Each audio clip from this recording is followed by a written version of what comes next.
Another edition of Living the Dream podcast. I'm your host, Beto Duran. I told you we're going to get going. Consistency every Monday, doing it. We're doing it. The last 3 weeks didn't do it because, man, the world and the politics and the U.S. and all this stuff's going on. I didn't even want to get into that.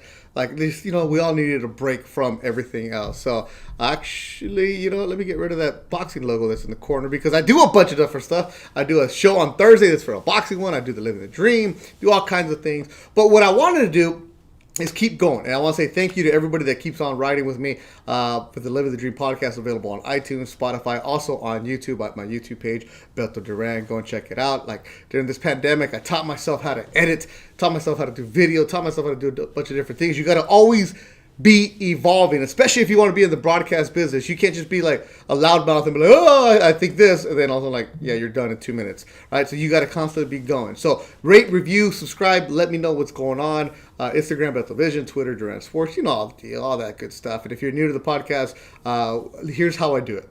I find somebody I think is interesting, and I ask them, how did you get there? The name of the podcast is Living the Dream. Everybody's dream is way different from the person next to you. We can define it with you're really rich, or if you're really just waking up every day and saying, I want to do it. And today, I'll say behind the scenes, it's 9 o'clock in LA on a Monday morning. You don't have to function till 10 because my kids aren't in school. I don't have to drive them to school. I ain't doing anything. But I said, a chance to talk to Rashad Phillips. I'm getting up early. I got the coffee going. I'm ready to go. And the reason I want to have Rashad on is he's my age. And think about it. When you are growing up, and if you're a sports fan, or whether who the next big thing is, and that's who I was in high school. I was the sports writer, and I knew what was going on. And this is 1994, 5, 6. And back then, you would hear of names, but you didn't pay attention to it because not like now where every third grader is ranked by Ronnie Flores and David Uglin. You know what every best 8th grade player in the country is. Back in the 90s and 2000s, you didn't. You knew of Shea Cotton, who, by the way, has a man-child documentary out there. You knew LeBron was on the cover of Sports Illustrated, but you would hear about the McDonald's All-American game, right? And you would see some names. And for the hardcore basketball fans, Frank Burleson will publish the best in the West, on the West Coast of the players. And you're like, okay, those guys are going to become studs. I was a basketball guy. I didn't play it, but I love following it. And I remember in maybe 99, 98, 99, I heard of a player named Rashad Phillips. The reason was he was beating UCLA with Detroit Mercy. I'm like, this dude is like 5'7", 5'8". And you put that in the back of your head. Then a few years later, I start covering the Lakers, and we're around the Laker locker room, and Kobe Bryant is talking about his high school days. And he mentioned a dude, as he said, little dude out of Detroit was just whipping everybody's ass. Guy was getting 25. I'm like, and I didn't make the connection that a few months ago, we were doing a pandemic show called Person, Place, or Thing with Jeff Proctor, and on as a guest is Rashad Phillips, and everything connected back and forth. I'm like, wait, the dude who played in the All-Star game because Mateen Cleaves got hurt at Michigan State, the dude who beat UCLA, worked him, and the guy Kobe was talking about is now the guy that is here. Like, how there's people you hear about that should have made it but didn't quite get to the league, and you're wondering why? And then you hear the story, you do more research on them, and you're like, dude, this guy's doing it for himself. He's making his own path. He is making his own dream happen right now. And I started following him on Twitter about a year ago because he was on Colin Cowherd's show talking about NBA draft and people that should be going places. I'm like, this guy should be a basketball analyst on the networks. This guy should be working in a front office. I've never met him. I've only seen him on social media, but I got to get him on the podcast. And today's guest is Rashad Phillips. Rashad Phillips is joining us right now. 2319 is the company he works out of in Detroit. Rashad, when I saw you back when Detroit Mercy, you had the cornrows. Now we're all grown up, clean cut. I had frosted tips. It's a different world right now. We've grown up, but thanks for coming on the podcast, man. Thanks for having me. It is. It's all about evolution. It's all about growing and finding your purpose. And I think I've moved on from the Braves now. And it's working. It's working for me. Oh, because with the way we do things, now that I don't have technology, I'm able to find pictures, bro. And I don't know if you can see that. Yeah, yeah. Oh, Why do you say? Oh, that looks good. yeah. I can't even grow my hair like that anymore. All right, so tell me what you're up to now. We're gonna go a little bit backwards. Right now, you are 42, family man in Atlanta. But what is it that you're up to right now? Well, yeah. Right now, I'm based out of Orlando, Florida. Moved here about 5 years ago. Oh, okay. And I kind of started my own kind of media digital space called Sports Talk 2319.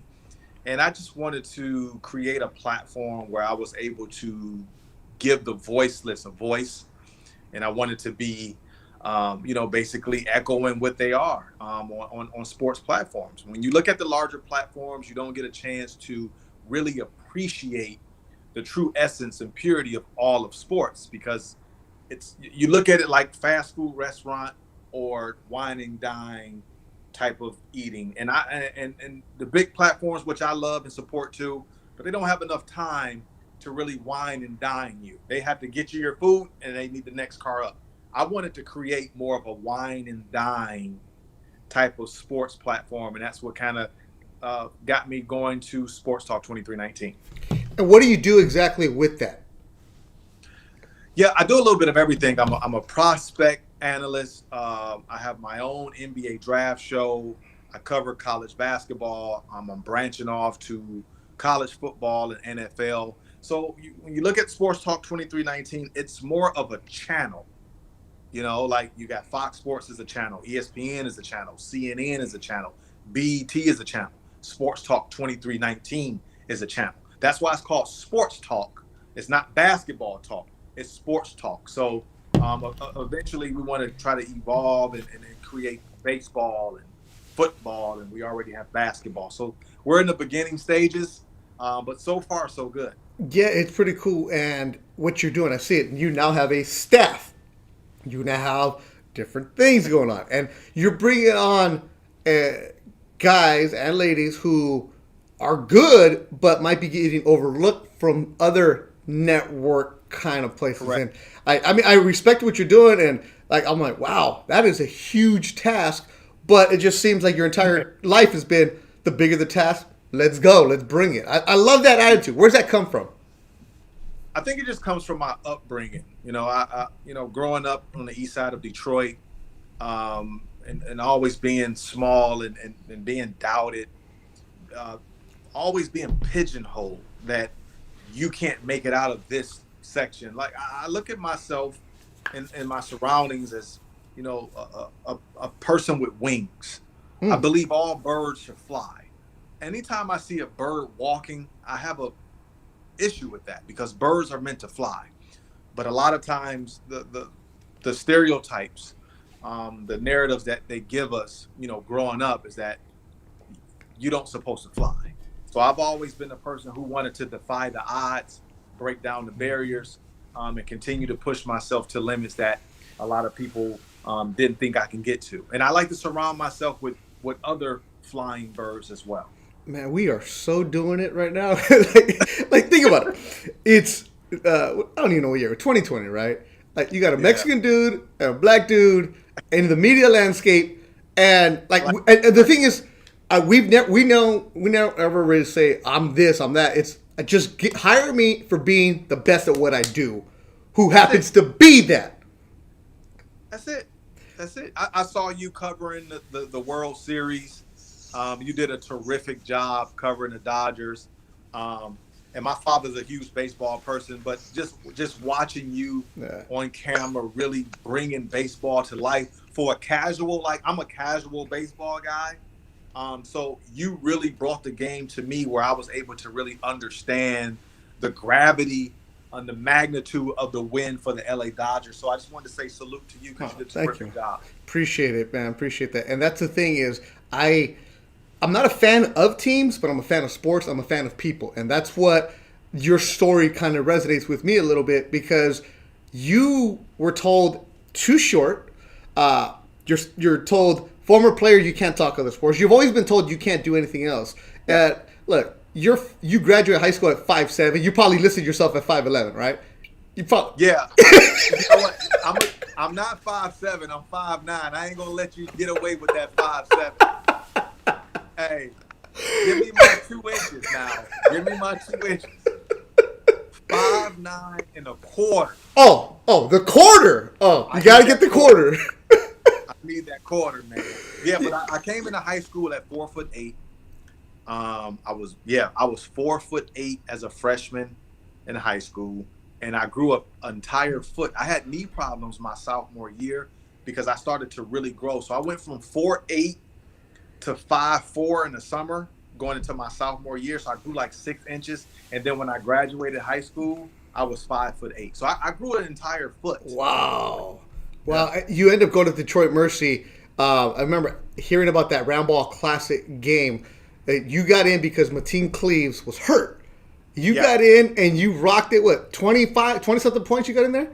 Yeah, I got busy, man. It was like, I think it was like 11 points, 11 assists, 7 rebounds, 6 steals. It was like a Jason Kidd type of game, and it was kind of against what I was doing at the time because I was a big time scorer as a kid. I averaged 40 points a game when I was 9 years old.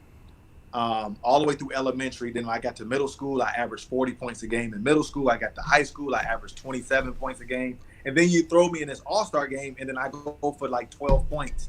But it was just showing people that I could do a little bit of everything. I wasn't just a one-trick pony.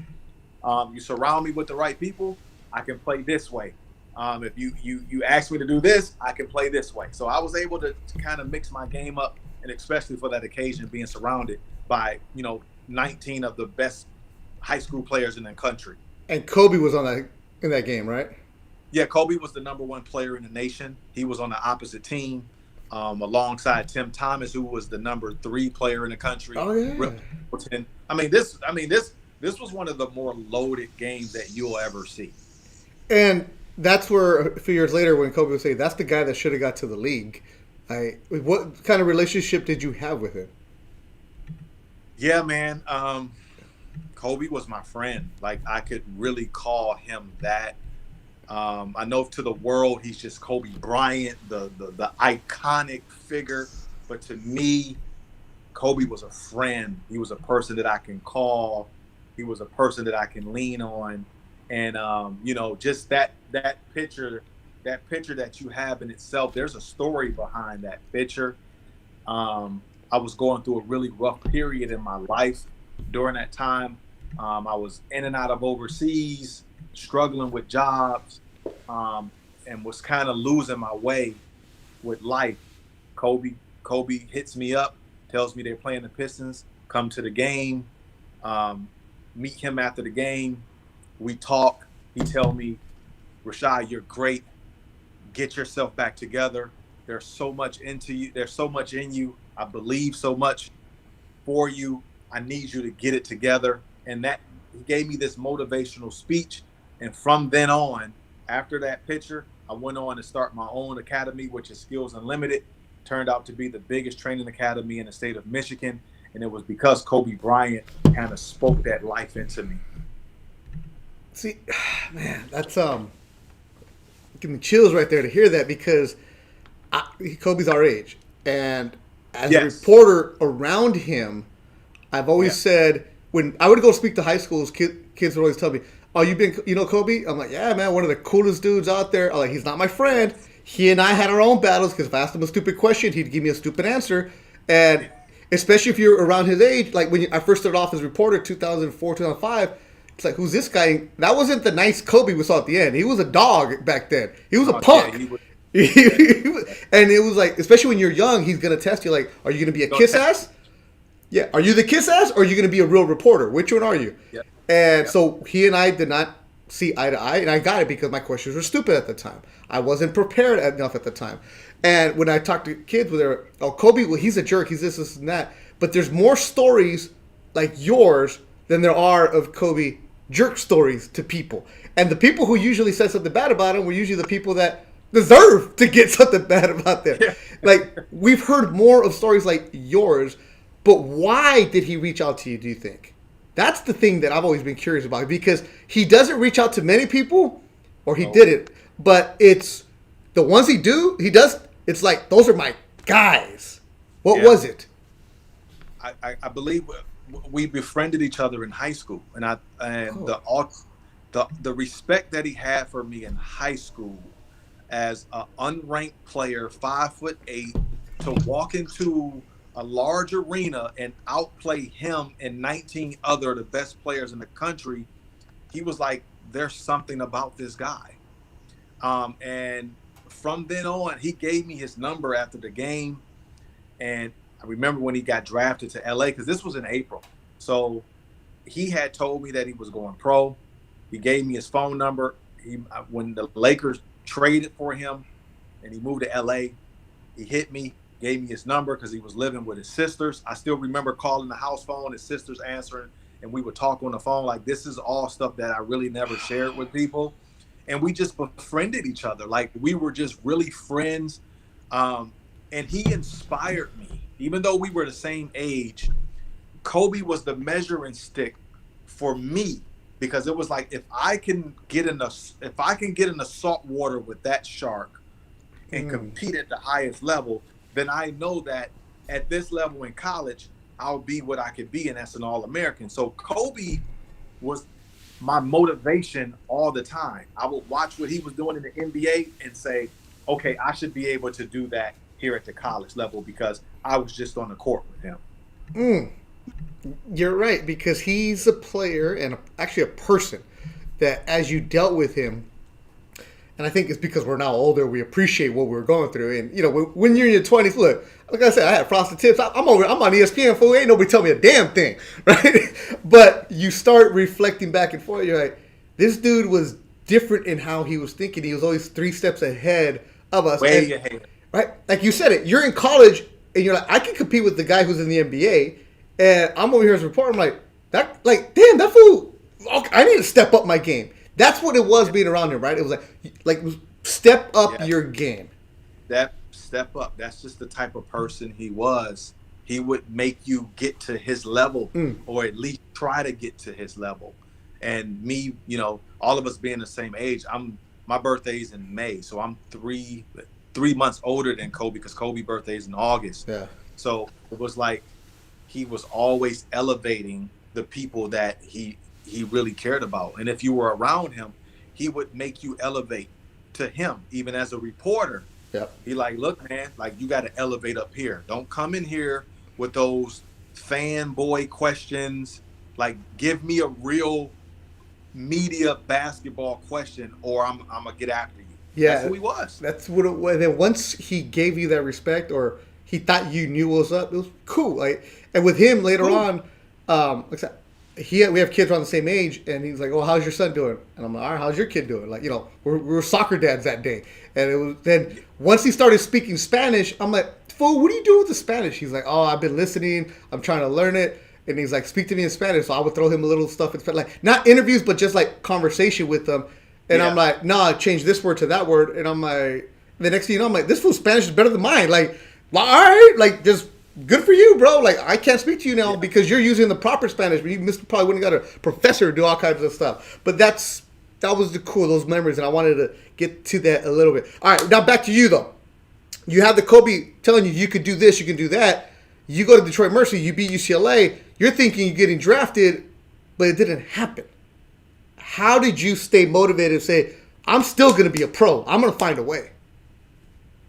Yeah, because my resume speaks for itself. You know, being a Naismith Award winner as the #1 player in the country under 6 foot, winning multiple MVPs, having success from day one till I left out. I knew that I was a high level player. I knew I was an NBA player. But again, when you're trying to get a job, because you know it's just like anything else, but you know, trying to apply for a job, there's only so many openings. You know, there's 60 picks a draft. There's over 400 people trying to apply for 60 picks. The probability of you not being drafted is very high. So for me not to be drafted, obviously it was a blow to everything that I had worked on, worked for my community. But again, I come from a place of perseverance. I come from a place of overcoming and breaking down barriers. So, playing overseas was never a dream of mine, but I understood that being a professional basketball player is something that I still could become, and I did that, and never got a chance to play at the NBA level. But I can tell you this: if I would have got a chance to play at the NBA level, it would have been the same thing as what I've done my whole career, and that's be dominant. There's no doubt about that because you had attitude. You had the I'm going to get things done. Yeah. You go to the NBA D League back then, which First is pick, first point guard drafted in the D League. You're there, and you're playing in cities that you've never heard of. You're from Detroit, right? Yeah. You do not go to what is it, Mobile, North Charleston. Yeah. Like some of these cities in the D League, they're minor league cities, and it's like you got to be there. And I work what is now called the G League, the South Bay Lakers, and I work some of those games, and you see some dudes in there that have so much talent, and you're like, damn. And you're like, why is he not in the league? And then you're like, oh, because he doesn't do this, this, and this. He could do that, but he doesn't do it all. Or it's, I was talking with somebody, like, this dude 2 years ago was McDonald's All-American, 5-star this, 5-star that, but doesn't realize that was then. Now you got to do even more.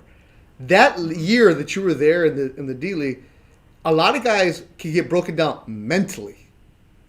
Man. Right? How did you say? Because you get that bitterness also happens where it's like, wait a minute, I cracked that fool. I own that guy. How come he's getting called up and I'm not? Yeah. How do you deal with that mentally? I started to understand the business of professional sports, and I think that helped me sleep better at night.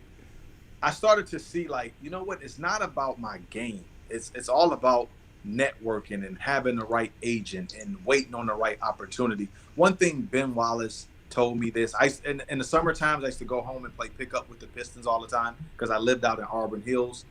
And Ben Wallace was one of my favorite professionals ever. He told me, he pulled me to the side and was like, man, this is about luck and opportunity. And he was like, you got to have both of them.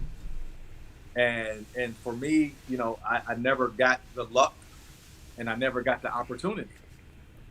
So that kind of helped me sleep better at night, understanding the makeup of the G League. But yeah, 12-hour bus rides, 18-hour bus rides, hotels, bad diet, different teammates, different personalities. But my experience was really good. I had a really good core team. Jamario Moon was a great friend of mine, still is a great friend of mine. Sam Vincent was my coach.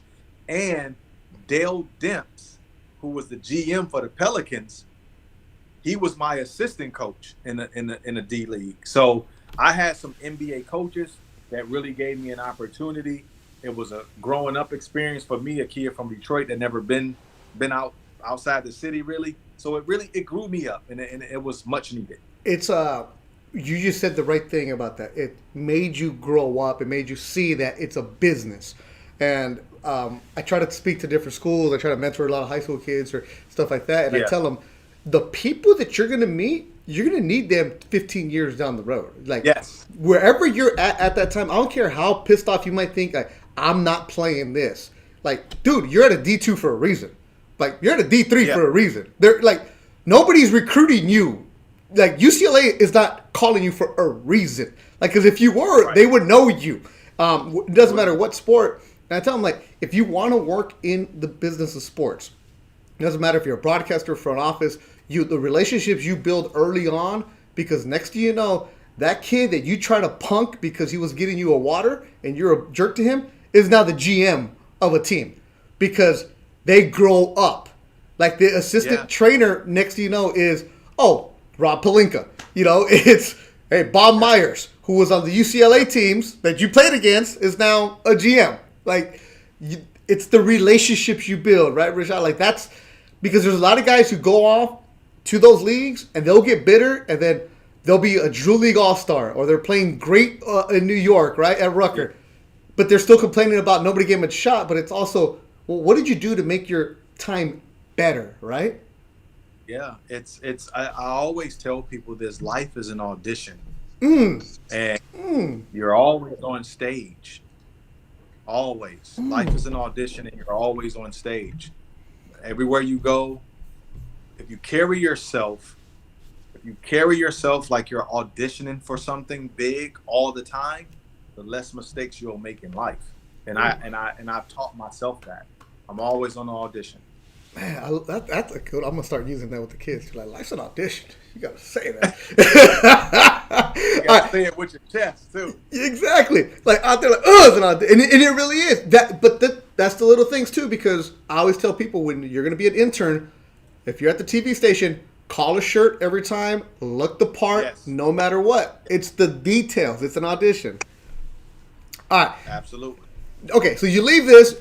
You go play in Australia, France, Greece, Italy, Latvia, Portugal, Saudi Arabia, Turkey. How, what, and what was that all about? I mean, it's great. You're pro, but damn, bro. Those are some cities or towns that you probably... Look, you're shaking your head now like, nope. It was some tough times, brother. Some tough times, But again, I can laugh at it now. Yeah. But there was a time where it was just, I was dreading, playing in those countries, because for me, and I'm going to say this on your show because I get this a lot. When people look at my career, they say, the casual people, a lot of times, the disrespectful casual people, because you got good casual people and then you got the bad casual people. So the bad casual people love to say, you never played in the NBA, you wasn't good enough. What people have to understand is that when you're trying to make professional sports, it's 85 to 90% of the time, it's not about how good you are as a basketball player. It's about who you're connected to. Mm-hmm. And when I got overseas, the reason why my overseas career wasn't electric to a certain extent, because I still have records overseas. So let's not get it twisted. No, I have the numbers. I'm ready to bring them up too. Okay. Okay. All right. So I don't want people to think that I was overseas averaging 4 points a game. No. All right, you were overseas balling. You were the MVP wherever you went. You were the dude everywhere you went. Yeah. There's a reason that teams are having bidding wars to get you. You're not gonna say it, but you were the fucking man over there. I had some great. I won some scoring titles. And all you did. But here's why I wasn't playing for EuroLeague teams and all of that. There's a deeper reason why. Because as a kid, I was programmed to play in the NBA. When you're programmed to do something your whole life, and then you get to the point where you have to live out that programming and it goes left, you have to reprogram yourself.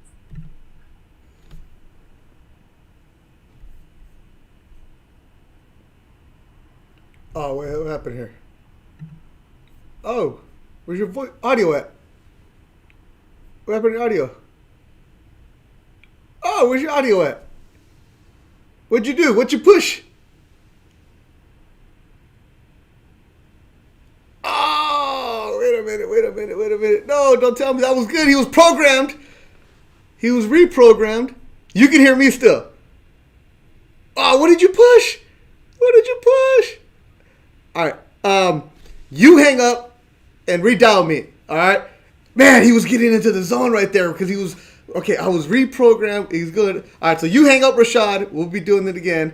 Get going right now. All right. So let me do the commercial here. That's good. Rashad Phillips. Make sure you follow him at RP3 natural. His hashtag is Talk Soon. This is where I can do little commercials. Always thanks to Mike Salam from Craft Beer Kings. Always hooking up the craft beers. They have an app now, Craft Beer Kings app. They deliver the beers all over the country. Make sure you check them out. All right, hopefully this works with the audio version. All right, here we go. Add to right. You good? I'm here. Yeah. Oh, okay, man. Don't be scaring me like that. Don't be scaring me like that. All right. I got you. You said you were programmed to be an NBA player. You get overseas and I had to reprogram myself. And that's why I believe I didn't get to the pinnacle of being an overseas player, because I never truly embraced the moment of being an overseas player, because it was something that wasn't programmed in me as a child. Mm-hmm. As a child, I was programmed to be, you're going to be a first round pick. You're going to be an All-American. This, you're going to be that. So that was programmed to me. So when the programming went left, I was left to reprogram, and I didn't want to. So there was a level of rejection. There was a level of resentment that I had towards the game, because the programming that was instilled in me didn't pan out the way that it was supposed to, because I did everything in my power for that programming to take form, and it didn't. That's some deep stuff right there, because I've heard people that played overseas and they'll tell you, especially back then, you're the American. There's only a few Americans allowed on a team. In Spain is one thing, France nothing. But when you're in Latvia and Turkey, it's ugly American, and you gotta do it the way we do it. And you could do, right? I'm pretty sure this is happening to you. They tell you, do this. And you do exactly what you do. And then they're like, you did it wrong. You are now being fined. Yes. And you're like, what? Like, hey, coach, put your cigarette out first, and then talk to me. Yes. In Turkey, when I was in Turkey, and I made first team All-League in Turkey, and I had one of the most strict coaches that I've ever played for. Maybe the strictest coach I've ever played for was my Turkish coach. I mean, he would scream just for nothing. He would scream if you look wrong. And I averaged 20 points and 5 assists in Turkey, playing for the most strict coach. All the Turkish players, when I went to this team, they was like, man, this is the most strict coach in Turkey. And he was in an entire country, and I was able to still average 20 points and 5 assists and make first team with this strict coach. But so that's just to your point. My mind wasn't programmed to play for a Turkish coach. I was programmed to play for Larry Brown and Phil Jackson, and Chuck Daly, God rest his soul. Like, I grew up watching NBA coaches and George Karl and wanted to take instruction from them. Mm-hmm. I was programmed. So when you program people, they look for that programming because they work towards that. And that's where a lot of athletes struggle, because I'm programming my youngest daughter right now to be the #1 player in the country, and she's 8. But I'm programming her for that because she loves it. Mm-hmm. It's not a forced programming. It's what she wants. So I program her for that. So if she doesn't become that, what I'm going to do as a father, now that I went through the ringer once, is teach her other programs to be able to say, if this doesn't work, you're going to do this. If this doesn't work, you're going to do that. Mm-hmm. There was no plan B for me. There was no plan C for me. There was no plan D for me. It was all or nothing. And that's a scary thing too. No, you're on that tightrope with no net underneath, and it's you better do this. Was there ever a point where you mentioned that you were in a bad spot with Kobe and saying you got to get back and get in shape, got to do things right? Was there ever a point when you're overseas and you're just like, man, F this, I'm just gonna pack my bag, I'm going home? Oh, all the time. I felt like that a lot. I would just be sitting over in Italy, my check would be late. You know, I'm averaging 30 points a game. I check late, and I'm sitting there like, and I'm watching TV. I'm watching the NBA. I'm watching Tony Parker and all these guys that I've played against, and I'm looking. And I'm like, why am I here? Like, I'm wasting my time. So there was times where I wanted to just give up because it just wasn't what I dreamed of. And I'm just one of those people that when I dream of something, I do everything in my power to make. I'm not just a dreamer. I'm a doer. Mm-hmm. So it was hurtful because you only can control what you can control. And in that situation, I didn't have any control. Mm-hmm. Like that right there is when you don't have control. And as a member of the media now, you're seeing that. You're like, hey, like, can I get a shot on TV? like, or you'll go do TV and then you're there and then everybody's like, oh, I love you. Oh, big opportunities coming. And then you're like, yo, where are those opportunities at? You just told me about it. Like, but you can't get worried about that. It's like, what's going to be my next thing? And same with you. You're doing 2319 Sports. You're doing your own brand. I'm doing my own podcast. You're doing everything you can in your possession. But if it's out of your hand, it's out of your hand. All right, I'm going to just throw some names at you now, and you tell me memories here. What is Al Ansar? That is the team that I played for in Saudi Arabia. Saudi Arabia? Yeah, I played in Saudi Arabia. How was that? It was a great experience, man. It's crazy because it doesn't, on paper, you wouldn't think that going to Saudi Arabia you would have a good experience, but actually it was one of the better places that I've been. They paid me pretty well. The coach was great. I have phenomenal teammates. I made tons of friends. My coach was cool, man. So I really loved it because when I played in Turkey previously, I had a lot of friends. I still have a lot of friends in Turkey.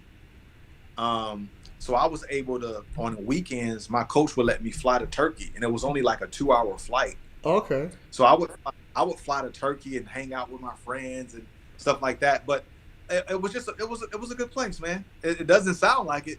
When I first got off the plane, we went to the store and there was a dude sitting on the corner with a rocket launcher. I said, I don't know if I'm in the plane. You're like, I'm from Detroit. You're like, I'm from Detroit, the East Side, but yeah. But I'm like, I'm a Detroit dude, so there's not a lot that can scare me because I'm from the East Side of Detroit. But there was a dude with a rocket launcher, and I was like, "Well, this is a bit different than what I've seen." Yeah, like I better score tonight. If not, he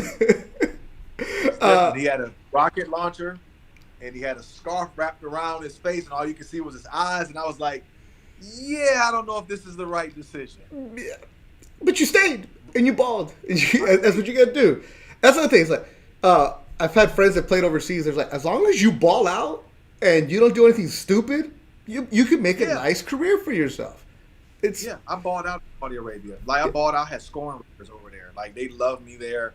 They actually wanted me to come back. That was my last year. I retired after my Saudi Arabia year, but they offered me a 3-year deal to come back, and I turned it down, and I started my Skills Unlimited. But it was a great place.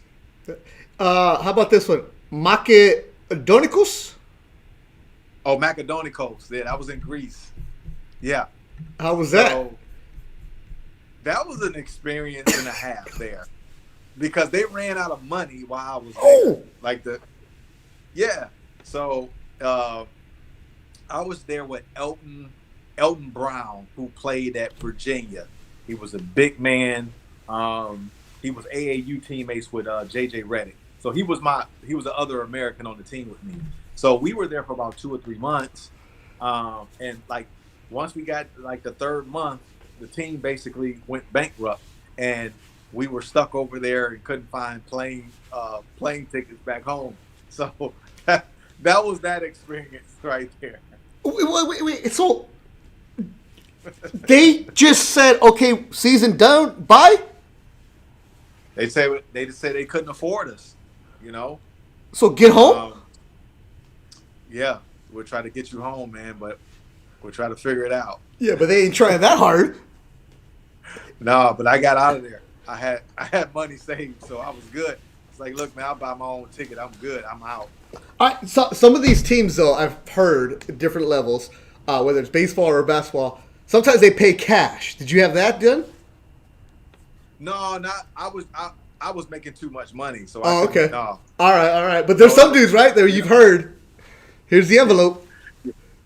yeah, no. But a lot of times, like, so for an example, just throw a figure out there. Like, what was I at? What was it? I think it was Poland or Germany that after I passed my physical, they gave me $5,000.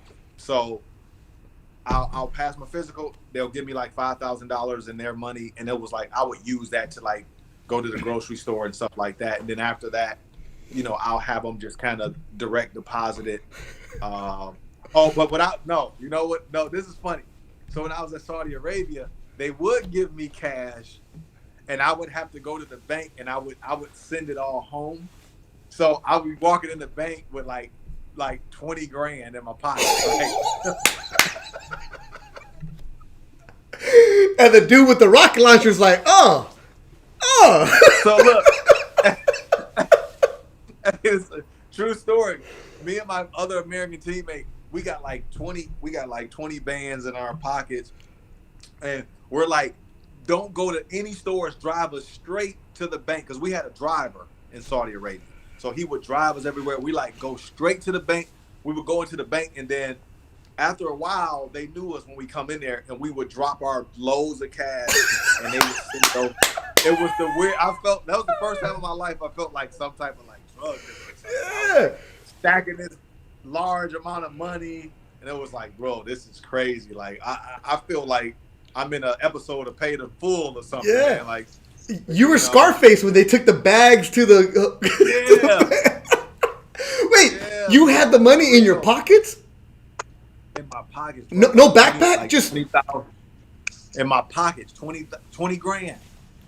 20 grand. Like going to the bank, and then the rest of the people in the bank, like just casual people, they're looking at these American dudes, and we're like dropping off like big bricks of money, and they looking at us like we're drug dealers. We're like, no, we play basketball. Like, yeah, we basketball guys. Yeah, we play basketball. That's how we're laundering basketball players. See, but that's the overseas world too, right there. It's the overseas world. That's the people who last overseas. It's not because they're the most talented. It's because they're the smartest. They know how to play the professional game. The professional game. As we wrap up your adventurous career, you said you retired. What told you, hey, I'm done? You were young at the time. Yeah, man, I was 30. I had my oldest daughter, who's 14 now. She was like turning 3, and it was like I had there were so many trophies and so many accomplishments. And it was like, man, like I don't want to miss out on my child just chasing trophies, and I already wasn't happy. I was going against my programming, and I was like, you know what, I want to do something where I can go back home that's going to be fulfilling, where I can help at the same time. And that's when I started Skills Unlimited.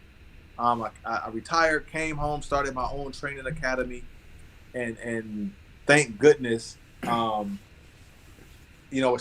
it started with one kid, but when 6-7 years down the line, it went from one kid. I had 120 kids in my academy. Wow. And I had 4 other trainers working alongside me. My youngest brother was working with me. I had Tyrone Jordan, who worked with me, Vernell Hurd, who worked with me. So I had a terrific staff. And it was, kids were going to college out of our program, Division I, Division II, Division III, boys and girls. And it just felt like the right decision for me at the time. It's like the basketball gods whisper to you. There's a voice as an athlete that you hear. And those voices will come to me all the time and tell me it was time. And that's probably And the hardest thing for an athlete is to realize that, hey, it's time. Because you can still play, but oh yeah, as you evolve as a person too, it's what's important to me right now. it was like, yeah, it was like my daughter's 3, Yeah. and I'm 30. I could play 6, 7 more years, but at this pace, I don't want to. Mm-hmm. It's At this pace, yeah. The dream changes, the you know. dream evolves, and you're doing that now. Yeah, You have a hashtag out there, talk soon. Now you're more of a scout, more of like a quasi GM, trainer / everything. You're a hybrid. What is the hashtag yeah, talk soon on Twitter? yeah. So talk soon is basically where I leave cliffhangers. I leave breadcrumbs for people. I love the element of suspense in sports, and I just have fun with it. It's just something I just came up with just on the fly. When I know something that will probably become true, I'll say it years in advance, and then I'll tell you to talk soon on it.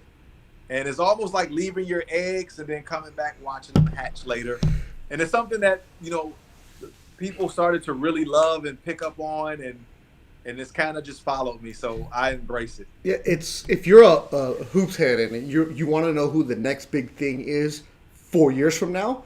Follow Rashad, RP3 Natural. Trey Young was one of the guys that you had out there. You've always been telling the guys that are underrated. Like everybody knows that the guy at Duke is this, the guy that, but it's who's the guy mid-level all of a sudden going to be going. I think Tyler Hero might have been somebody that people are like, oh, where's this guy coming from? So the talk soon is, I told you so. Like, but you don't want to listen. See, I'll say it for you. You're professional about it. But hey, I really like this guy's game. Mid-level, he can do this, he can do that. With some more progress, the right trainers, he'll get there. Talk soon. I'm more because I'm Team Petty. I'm like, hey man, look, this fool's gonna do it. I told you. That's how I would do it. Yeah. But talk soon is the professional way of doing it. It's talk soon. Talk soon. Now, my son is a high school sophomore, and I see some of his teammates, and I try to tell him a little bit like, look, you got to know who you are. Because here in Southern California, he goes to St. John Bosco, one of the best schools out here, and they're playing against the modern days. They're playing against the big boy schools. And I'm like, those guys are monsters. They have 3 guys that have committed to colleges. You're on the JV team for a reason. Like, you got to know your role.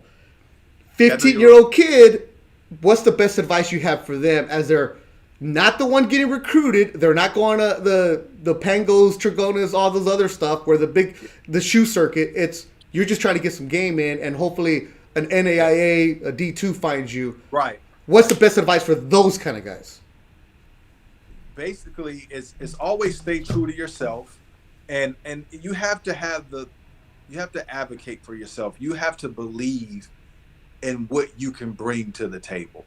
Find what your gift is. Find what your specialty is, and nourish that, and be the best possible version of yourself. I think a lot of times kids, they look over too much. They always want to look and see what the other kid is doing. Just be the best version of yourself. If you can do that, somebody will notice that, hey, that kid right there has taken 3 charges, he has 2 blocks, and he just hit a big 3 to put this game in overtime. Like, that's being the best version of yourself. That's what I tell those type of kids. On the flip side, you have the kids who are on the shoe circuit, who are getting all the accolades. And now with social media, you have kids in 10th grade who have 500,000 followers, who they're getting everything else here. We've known about them since they were in 3rd grade. And I get friends texting me like, hey, who's this kid? Because now high school games are on national TV all the time. And I don't ever want to bash a kid because I don't know him. But at the same time, having been around, we've seen a lot of those guys who are studs in 10th grade and don't ever pan out. To the parents who have one of those kids, who are saying, we're going to Duke, we're going to Kentucky, we're going to the league after one and done, what's the best advice, cautionary, that you might have for them? Surround yourself with knowledgeable people. It's all about, and this is universal for anybody. Anytime you want to get somewhere and be productive at getting to that spot, you have to surround yourself with credible, knowledgeable, intelligent people. It's always the families that are surrounded by the wrong people that fall on their face. You have to know how to pick and choose the people to place in your life. You can't let everybody get in the car with you. You got to put people in the car that have directions to where you're trying to go. But sometimes I got the right people, and my kid is going to be the best. He's not going to fail. Don't tell me what to do. Some of those parents... Good luck with that. Good luck with that. Right? Because you just said it earlier in the show, the business side of basketball is not fair. It's ugly. And it's ugly. You're getting all the accolades, as you guys said, you and M grads, you're getting your flowers, but... Get your flowers. But you go to Kentucky and you're on the bench, and all of a sudden there's nothing there for you. Yeah, don't let your eyes be bigger than the plate. Like, know the portion of food that you can eat. A lot of kids, their eyes are too big, and that can mess them up. You got to be smart. You got to look at guys like Ja Morant. Ja's eyes were perfect for his plate. Look at Trae Young. Trae could have went anywhere. He chose Oklahoma. Trae could have went to Kentucky. He could have went to Kansas. He could have go somewhere where it fits you. Malachi Flynn went to San Diego State. It's going to be a first-round pick in a couple of days. Cassius Winston went to Michigan State. Like, go where it fits you and not trying to perpetuate the social digital world. I think kids get caught up in trying to impress the masses. Forget trying to impress the masses. Like, do what's right for you. Some kids, I'm going to go to Kentucky because it looks cool. But you should have went to Clemson. Mm-hmm. Be smart. It's an interesting world that you're in, because you deal with the guys that are going to the league. You deal with kids that are training right now. Yeah. You still train. I think Hardy, is that the kid you were training? I think you tweeted about him. You said you never do this because you still train guys right now. You never say this where after one session you tag him. I think Hardy, this kid is elite. He's a tornado. And I'm thinking, I didn't even know you trained high school kids. But for you to even talk about one, I'm like, whoa, this is different. When you find a kid, diamond in the rough, not diamond in the rough, but like the kid who has it, who is there but can be molded, and you see them evolve, how much gratifying is it for you? Yeah, that's a great question. It's extremely gratifying when you look at, and again, like you said, for me, I normally don't tag high school kids when I work with them. I try to stay away from that. But Jaden Hardy has a glow about him. He has an it factor about him. And I've been around that glow. I've been around it, so I know what it looks like. So when I see it, I got to make sure that I talk about it, because that's why I call him 6-star Hardy, because he's a level above of what elite is in high school basketball. So it's gratifying to see that, because he's such a good kid. He comes from a great family, and his circle, he's surrounded by the intelligent, knowledgeable, incredible people. So therefore, his margin of error is very thin, because father has done a great job of following those principles. And he's going to be one of those talk soon kids, right? Oh yeah, yeah. A lot of people are trying to talk now. I'm trying to hold them off. Where's he from? Soon. Where's he from? Detroit. And he's going to go where? Oh, he's going to go somewhere on a big stage. Oh, But he's in Vegas right now. He's still in high school. He's high school. He's a senior. Oh, he's going to be a senior. Oh, I thought he was. Oh, yeah. Well, this pandemic, you don't know what grade anybody's in anymore. You don't know where they're at. So Jaden Hardy is the name you got to remember there. All right, as we wrap up the show, you were looking at this, you're looking around, yet you're connected. As you said on Twitter, you're like, I'm just a Twitter scout today. You had Rondo leaving the Lakers going to Atlanta, right? You, it's not official because nothing's official yet, but you talk to people in the league. You're now a Twitter reporter scout. You're a hybrid, right? But I'm a hybrid. This is the stupidest thing, and I get this all the time. When you're on TV talking for an hour, you're going to make a mistake and you're going to confuse a name here or two, whatever. You're getting paid for analysis. You're predicting the future. Just like stockbrokers and mortgage and hedge funds and all that other stuff. Yeah. The other day, somebody called you out for something you said 3 years ago about a player that you made a wrong prediction. I'm like, really? Like, you guys are really worried about that? Like, his success rate is 99%. Like, you're laughing about it, but what the hell's wrong with people that they're worried about that? I think it's funny because, we live in a world where people want to whisper what you do well and they want to scream what you don't do well.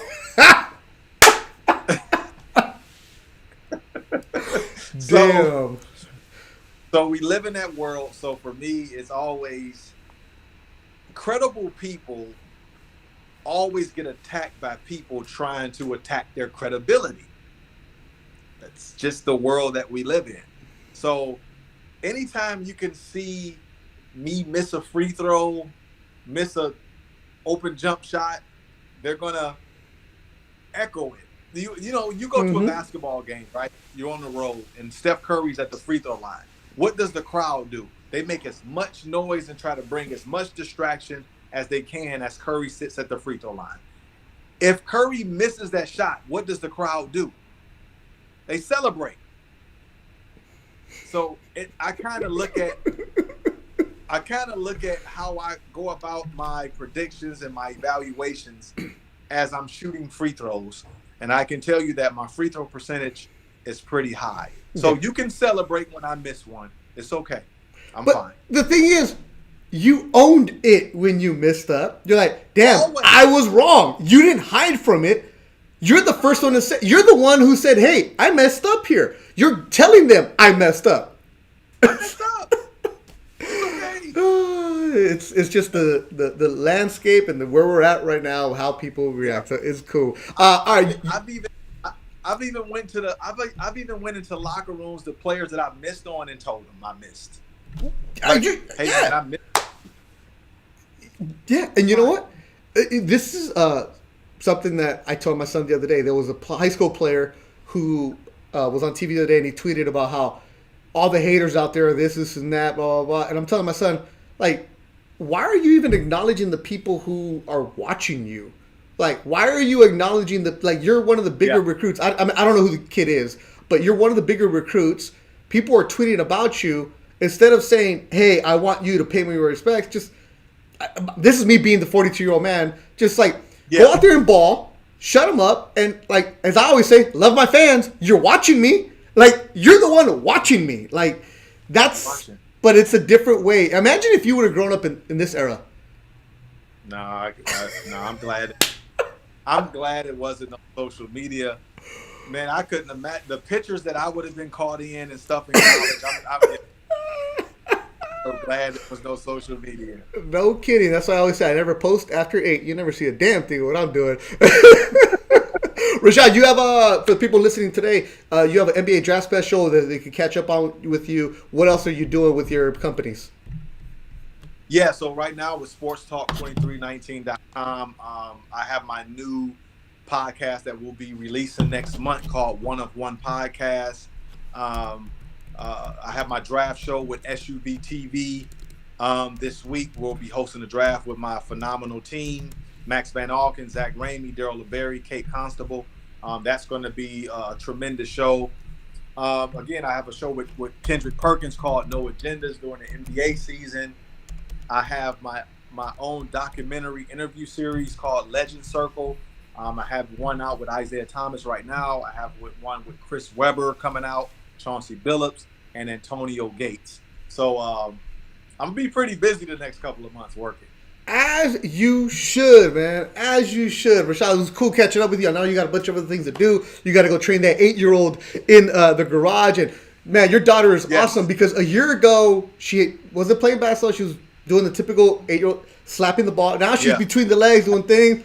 I'm like, yikes. That's awesome, though. It's what you're doing. It's great. You're forging your own path in this jacked up business where you're doing everything you want. And I'll say it, as them grads will say, give them your flowers. Your flowers are coming soon. Whether you're working with a team, whether you're working on a broadcaster, but the most important thing is the impact that you had in your community back home in Detroit with the skills unlimited, going and figuring out, and you're still mentoring these kids. So I'm really glad you made some time today. We'll do this again soon, man. Appreciate you.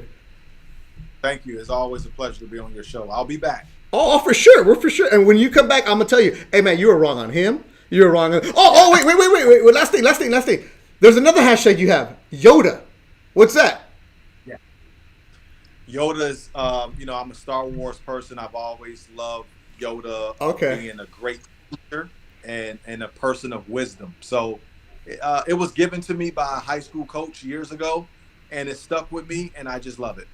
There it is. And that's how you finish it. Yoda, he's done. Rashad Phillips, Beto Duran, thanks as always for listening to another edition of Living the Dream. This is available on YouTube, iTunes, Spotify, everywhere you go. And he'll definitely be coming back real soon because I know you Laker fans. Next time we do this, Rashad, I can do a live YouTube. And I know the Laker fans are going to want to get onto it. So once free agency really slows down, and then the Laker fans can come out there and they try to say their stuff, you said this, and you can be like, look, I told you. Told you, and That's talk cool. soon. Deal. Talk soon. All right, Rashad, appreciate it. Thank you. Gracias.